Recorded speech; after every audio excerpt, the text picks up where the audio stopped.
திரு ஷபீர், கரூர் துயர சம்பவத்தை தொடர்ந்து உயிர்ப்போடையே வச்சுக்க விரும்புறாரா திரு விஜய்? கரூர் பொறுத்த வரைக்கும் அதை மறக்க முடியாத ஒரு சம்பவம் தான். ஏன்னா அவருடைய அரசியல் வாழ்க்கையிலும் சரி, அதே போல விஜயோடைய தனிப்பட்ட வாழ்க்கையிலும் சரி, அது ஒரு ஆறாத ரணமாக தான் இருக்கும். நம்ம எல்லாருக்கும் அப்படிதான். ஏன்னா அந்த மாதிரி ஒரு சம்பவம் ஒரு அரசியல் கட்சி கூட்டத்தில் நிகழ்ந்திருக்கக்கூடாது. அந்த மாதிரி ஒரு சம்பவம் ஏன் நடந்தது அப்படின்ற பல்வேறு கேள்விகள் மக்கள் மத்தியில் இருக்கிறது. இனியும் நடக்கக்கூடாது. நீங்க கரூர்ல இருக்கக்கூடிய மக்கள்ல, நீங்க தமிழகம் முழுவதும் இருக்கக்கூடிய மக்கள் மத்தியில இந்த மாதிரியான ஒரு சம்பவம் நடக்காம தடுத்து இருக்கலாமா, அன்னைக்கு இருந்த அரசாங்கம், அன்னைக்கு இருந்த காவல்துறையால இதை தடுத்து நிறுத்தி இருக்கலாமா அப்படின்ற அந்த கேள்விகள் இன்னும் இருக்கதான் செய்யுது. என்னை பொறுத்த வரைக்கும் நானும் அந்த ஸ்டாண்டில் தான் இருக்கேன். அரசு நினைத்திருந்தால், காவல்துறை நினைத்திருந்தால் தடுத்து இருக்கலாம். அதை ஏன் அவர்கள் செய்யவில்லை அப்படின்றது. நீங்க பல்வேறு தடுத்து இருந்தாங்கன்னா தடுத்துட்டாங்க, போக விடாம செய்யறாங்க அப்படின்ற விமர்சனங்கள் தானே வந்திருக்கும். அவ்வளவுதானே, விமர்சனம் தானே வந்திருக்கும். உயிர் போயிருக்குமா? உயிர் தப்பிச்சிருக்கும் இல்லையா? நீங்க அதுதானங்க பிரதான பணி. அரசாங்கத்துடைய பணி. எதுக்கு நீங்க பர்மிஷன் கொடுக்குறீங்க? ஒரு காவல்துறை பர்மிஷன் பந்தோபஸ்து இதெல்லாம் கொடுக்கறதுக்கான காரணம் என்ன? எதுவும் நடக்கக்கூடாது, எந்த விதமான ஒரு அசம்பாவிதமும் நடந்து விடக்கூடாது. அதுதான் காவல்துறையோட பிரதான பணி. அவங்களுக்கு அரசியல் ரீதியா அவர் என்ன வேணா கிளைம் பண்ணிட்டு போட்டுமே, என்ன தடுத்துட்டாங்க, என்ன போக உள்ள, மக்களை சந்திக்க உள்ள, என்ன வேணா கிளைம் பண்ணிட்டோம். 10 மீட்டர் முன்பாகவாத நில்லுங்க, இந்த வாகனத்தை உள்ள எடுத்துட்டு போக வேண்டாம், உள்ள கிரௌடா இருக்கு, நீங்க 10 மீட்டர் முன்பாக நில்லுங்கன்னு சொன்னதை கூட கேட்கலன்னு தானே அப்ப காவல்துறை அதிகாரிகள். இல்ல, நீங்க 10 மீட்டர் அப்படின்றது எங்க? நீங்க அந்த சம்பவ இடத்துக்கு 10 மீட்டர் அப்போதான் காவல்துறைக்கு தெரிகிறதா இங்க இவ்வளவு பிரச்சனை இருக்குன்னு. அதுக்கு முன்னாடி ஏன் தெரியவில்லை அப்படின்றதுதான். இப்ப நீங்க தாவேகா மீது கேள்விகள் இருக்கிறதா? சார் எழுப்பினார் கேள்விகள். எனக்கும் அதே கேள்விகள்லாம் இருக்கிறது. ஏன் அவங்க லேட்டா வந்தாங்க, என்ன காரணம், அவங்க கொஞ்சம் ப்ரிப்பேர்டா இருந்திருக்கலாம் அப்படின்ற பல்வேறு கேள்விகள் இருக்கிறது.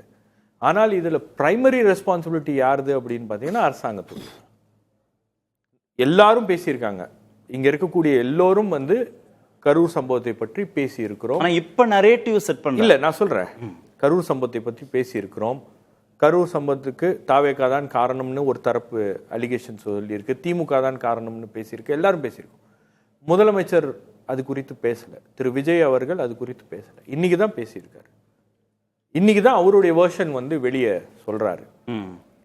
பெரம்பலூர்ல திரும்பி போன எனக்கு ஒய்எம்சிஏல பேசினாரு. பேசும்போதே அவர் எல்லாத்தையுமே சொல்லிட்டாரு. என்ன பழி வாங்குறீங்க, என் மேல பழிய தூக்கி போடுறீங்க அப்படின்னு சொல்லியிருக்காரு. இங்க என்ன சொல்றாரு? என்ன திரும்பி போ சொன்னீங்க அப்படின்னா நான் போயிருப்பேன், அதை ஏன் பண்ணல? யாருடைய உத்தரவின் பேரில் இந்த மாதிரியான விஷயங்கள்லாம் செயல்பட்டு இருந்துச்சு அப்படின்ற அந்த கேள்விகளை அவர் எழுப்புறாரு. ரெண்டாவது, நீங்க கரூருக்கு போயிட்டு கரூர் விஷயம் தொடர்பாக பேசாமல் அப்படியே வர முடியாது. அவர் கரூர் போனது ஒரு தெளிவான ஒரு நோக்கத்தோட தான் இந்த விஷயங்கள் குறித்து பேச வேண்டும், அதை எக்ஸ்போஸ் பண்ணணும் அப்படின்னு தான் போறாரு. அந்த அடிப்படையில் தான் அது புரிஞ்சுக்க முடியுது. நீங்க திரு விஜய் இப்போ தாவேகாவுடைய தலைவர் மட்டுமல்ல, ஒரு மாநிலத்தின் முதல்வர். ஒரு விவகாரம் உச்சநீதிமன்றத்தின் மேற்பார்வையில் சிபிஐ விசாரணையை நடத்திட்டு இருக்காங்க. நீதிமன்றம் இன்னும் முடிவை சொல்லலை, யார் பக்கம் தவறுன்னு முடிவை சொல்லலை. சிபிஐ இன்னும் குற்றப்பத்திரிகையை தாக்கல் பண்ணலை.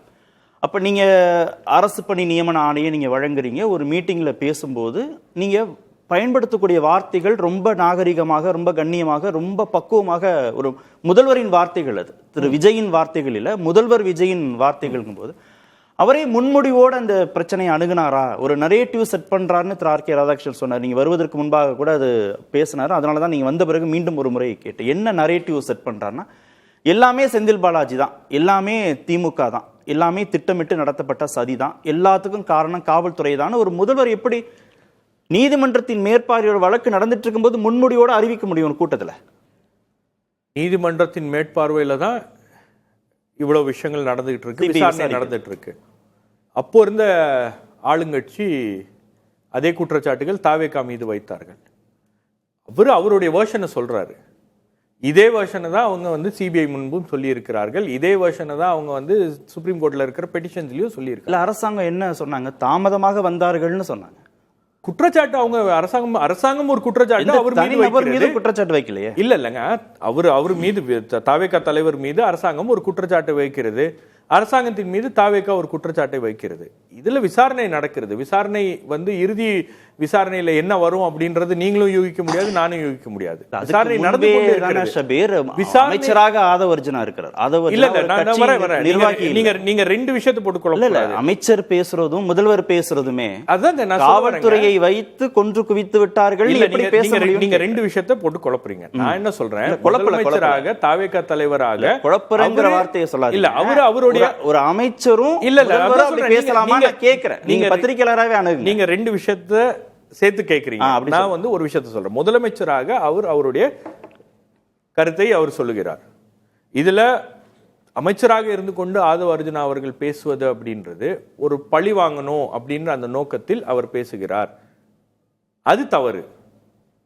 தன்னுடைய விளக்கத்தை நீங்க சொல்லலாம். இல்ல அது நீங்க தனிப்பட்ட கணக்கு ஒண்ணு இருக்கு, தீர்க்க. அதுதான் தனிப்பட்ட கணக்கு. அத சொல்ல. அதே மாதிரி நீங்க காவல்துறையை வைத்து கொன்று குவித்தீர்கள் அப்படின்னு சொல்றது அரசியல் ரீதியாக நீங்க என்ன வேணா பேசிக்கீங்க. அதுதான் அதோட காவல்துறையை வைத்து அப்போதைய முதல்வர் கொன்று குவித்து விட்டார் மக்கள்னு பேசுற ஸ்டேட்மெண்ட் குறித்து தான் உங்ககிட்ட தான் சொல்றேன். அந்த மாதிரி ஸ்டேட்மெண்ட் வந்து அரசியல் மேடைகள்ல அவர் பேசுறது அப்படின்றது இந்த பிரச்சனைக்கு அது சிக்கலை உண்டாக்கும். முதலமைச்சர் அதை பேசல.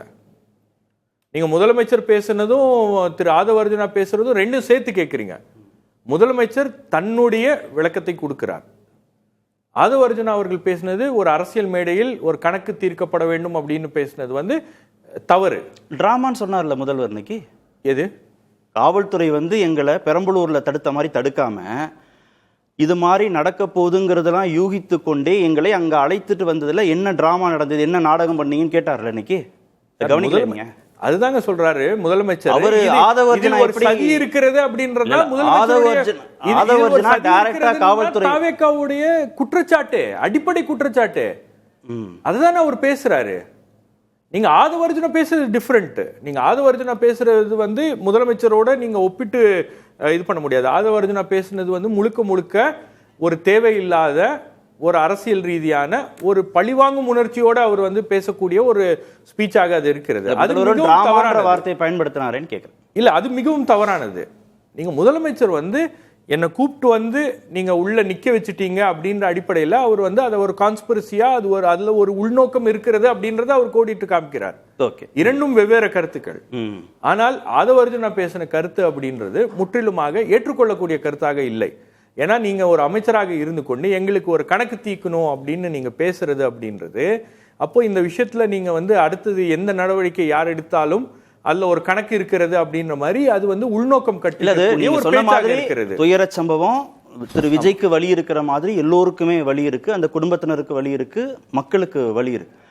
ஆனா மீண்டும் மீண்டும் அதுல அறுவடை பண்ற நினைக்கிறதுல ஒரு கட்சி, நீங்க இடைத்தேர்தல வாக்களிச்சிருங்க, நிரந்தரமா நீங்க வந்து ஒரு கட்சிகளை அப்புறப்படுத்துங்கன்னு மீண்டும் மீண்டும் அதுல ஒரு பொலிட்டிக்கல் கெயினையே எதிர்பார்க்கணும். அது ஒரு துயர சம்பவம், ஒரு வலி, தீர்க்க முடியாத வலி, நடக்கக்கூடாத சம்பவம், இனிமேலும் நடக்கக்கூடாது. அப்படிதான் இந்த விவகாரத்தை அணுகணுமே தவிர எனக்கு நீங்க சட்டமன்ற தேர்தலில் கொடுத்த அந்த பொலிட்டிக்கல் கெயின் பத்தாது, இன்னும் இடைத்தேர்தலும் எனக்கு வேணும்னு போய் கேட்கறது இருக்குல்ல, அது இந்த சம்பவத்தை வச்சு எப்படி கேட்க முடியும்? அதுல என்ன அடிப்படை தார்மீக மரம் இருக்கு?